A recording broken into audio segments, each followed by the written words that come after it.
تخيل معايا كده يا عزيزي انك تكون نايم نوم عميق وفجأة تصحى على احساس غريب بالخنقة وضيق المكان. ساعتها بس تبدأ تستوعب انك محبوس جوه صندوق تحت الارض ومش فاهم ازاي ولا امتى وصلت للمكان ده.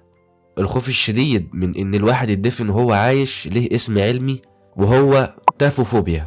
يا اهلا يا اهلا يا عزيزي، بص بقى الدنيا غدارة والظروف ما بتسميش، ممكن تلاقي نفسك لابس في الحيط او في تابوت زي ما انت شايف كده. عشان كده انا جيت عشان اديك الزتونة اللي تخليك تسلك في اي ورطة. ركز معايا عشان النهاردة هقولك كيف تنجو لو اتدفنت وانت حي.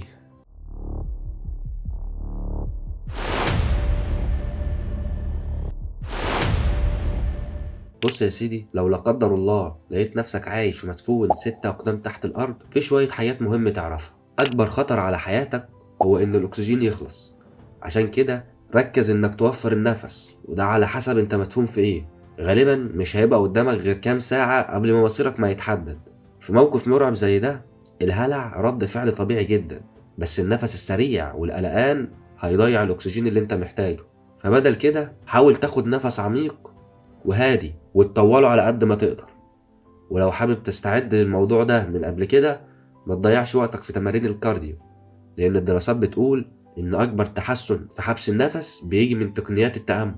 يعني الأول ظبط دماغك واهدى، وبعدين حط خطتك. لما دماغك تهدى شوية بص حواليك وشوف انت مدفون في ايه ومعاك ايه في العزبة اللي انت مدفون فيها دي. لو بالصدفة معاك الموبايل وبأعجوبة في شبكة تحت الأرض، حاول تتصل وتطلب مساعدة فورا. يعني شغل دماغك، مش محتاجة. أضعف نقطة في الصندوق غالبا بتكون في النص، فممكن تخبط على الغطا علشان تلفت انتباه أي حد فوق، بس ما تتعبش نفسك في الزعيق لأن محدش هيسمعك مع كل التراب اللي كاتم صوتك. دور لو تلاقي أي حاجة حادة قريبة منك زي مسامير، مطوة صغيرة. الحاجات دي هتفيدك لما تحاول تفتح الغطا او تقطع الحبل لو في مجرم ربطك بيه ولا حاجه. ولو حاسس ان الانقاذ مش هيجي في وقت قريب، ابتدي بقى خطط لهروبك الكبير بنفسك. قبل ما تحاول تكسر الصندوق لازم تحمي نفسك من انك تختنق بالتراب اللي فوقك. اعمل لنفسك حماية انك تشد التيشيرت على دماغك وتربطه من فوق علشان يعمل زي كمام بدائية. طبقة القماش دي هتساعدك تتنفس وتمنع التراب والحجارة الصغيرة انها تدخل في بقك او في مناخيرك. هي ايوه مش هتبقى حاجة واو، بس احسن من مفيش. بس خلي بالك تغيير اللبس جوه مكان ضيق مش حاجة سهلة خالص. الإجراء الضروري ده هيحتاج منك شوية مهارة وحركات محسوبة. جه بقى وقت التنفيذ.